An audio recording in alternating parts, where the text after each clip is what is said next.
मकर राशीसाठी डिसेंबर महिना कसा जाणार आहे?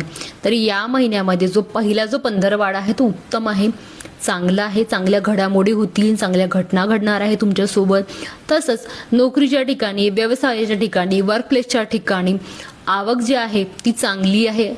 त्यासोबतच आर्थिक लाभ जो आहे तोही वाढणार आहे आणि समाजामध्ये मान, सन्मान, प्रतिष्ठा, आदर जे काही आहे तेही चांगलं वाढणार आहे. सोबतच जर तुम्ही राजकीय क्षेत्रामध्ये असाल किंवा पॉलिटिक्स फील्डमध्ये असाल तर तुमचे जे विरोधक आहे ते नियमाच्या बाहेर जाऊन तुम्हाला त्रास देणार आहे, परंतु जो यश आहे, जो विजय आहे तुमचा नक्की होणार आहे.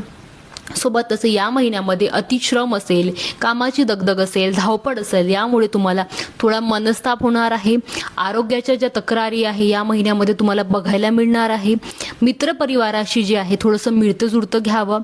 या महिन्यामध्ये जो खर्च आहे तो खूप होणार आहे, वाढणार आहे. या महिन्यामध्ये तुम्ही वादविवाद जे आहे तुम्ही टाळावे. या महिन्यामध्ये थोडंसं तुम्ही शांत राहून जे तुमचे जे काम आहे ते तुम्ही करावे.